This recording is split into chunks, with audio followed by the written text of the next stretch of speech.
Bora desvendar um dos segredos mais elegantes do português? Como é que a gente fala do passado, do passado?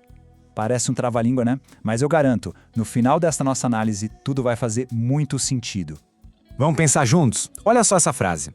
Eu já tinha terminado o trabalho quando o telefone tocou. Peraí, temos duas coisas que aconteceram no passado, mas qual delas veio primeiro?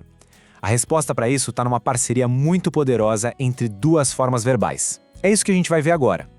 Então, o primeiro passo é desmontar essa frase, que é quase uma viajante no tempo, para a gente poder entender a mecânica dela. E olha, é bem mais simples do que parece. Vamos começar pela primeira peça do nosso quebra-cabeça, o particípio. Uma boa forma de pensar nele é como o resultado de uma ação. Exato. O ponto principal aqui é que o particípio não é a ação em si acontecendo, ele é a ação já finalizada, o estado em que algo ficou. Então, se alguém fala, o resultado é algo ter sido falado. Se alguém escreve, o resultado é o texto estar escrito. Pegou a ideia?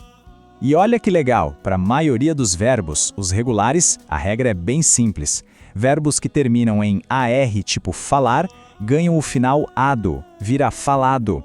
Os que terminam em ER ou IR, como vender, ganham o final ido, vira vendido.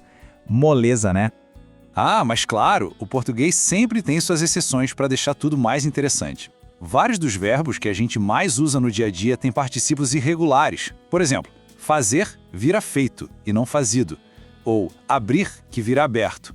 Esses a gente aprende usando e eles são super importantes.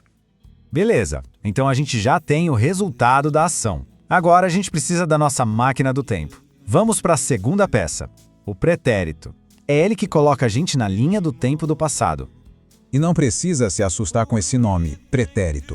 É só o jeito, digamos, mais formal que a gramática encontrou para dizer passado. Simples assim. É o tempo verbal que a gente usa para falar de tudo que já foi. E essa nossa viagem pelo passado tem 3 rotas principais. Vamos dar uma olhadinha em cada uma para entender exatamente o que elas fazem. O pretérito perfeito é aquele mais direto ao ponto. É como uma fotografia de um momento que aconteceu e acabou. Eu estudei ontem. Pronto, uma ação pontual, finalizada, sem mistério. Já o imperfeito é mais parecido com o filme do passado. Ele descreve um costume, uma coisa que acontecia sempre. Quando eu era criança, eu estudava toda a tarde. Ele passa aquela sensação de continuidade de uma rotina que existia. E chegamos nele, o nosso viajante do tempo. O mais que perfeito é o super-herói que organiza a ordem dos fatos no passado. Ele serve exatamente para isso, para dizer que, quando uma coisa aconteceu lá atrás, uma outra coisa já tinha acontecido antes dela. Ok, agora que a gente já conhece os dois jogadores, o particípio e o pretérito, vamos ver como eles se juntam para criar aquela frase super precisa que a gente viu lá no comecinho. Olha para ela de novo. Eu tinha estudado. Parece familiar agora, não é? A gente já tem as ferramentas para entender cada pedacinho disso aí. A primeira palavra, tinha, vem do verbo ter no pretérito imperfeito. Ela funciona como se fosse uma âncora. Ela nos joga para um momento específico do passado e diz, olha, a história se passa aqui, nesse ponto. E logo depois vem o estudado, o nosso particípio.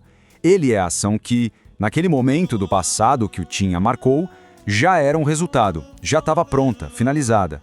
E aí acontece a mágica. Juntos, tinha mais estudado formam o que a gente chama de pretérito mais que perfeito composto.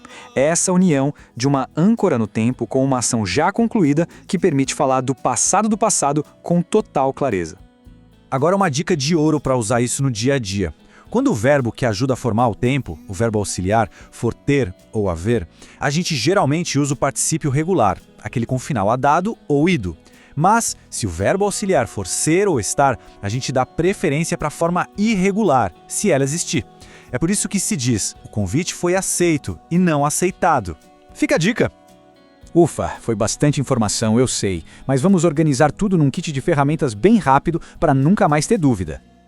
Então, recapitulando, particípio é o resultado da ação. Pretérito é o tempo passado. Para formar o famoso passado do passado, a gente usa ter ou haver junto com o particípio regular. E para descrever um estado, a gente usa ser ou estar, normalmente com o particípio irregular. Simples, direto e muito poderoso. A gramática, no final das contas, é sobre conseguir expressar a vida com mais precisão. Então, fica aqui uma reflexão. Qual foi aquele evento que, lá no passado, já tinha acontecido e acabou mudando todo o rumo da história? Fica a reflexão, até a próxima!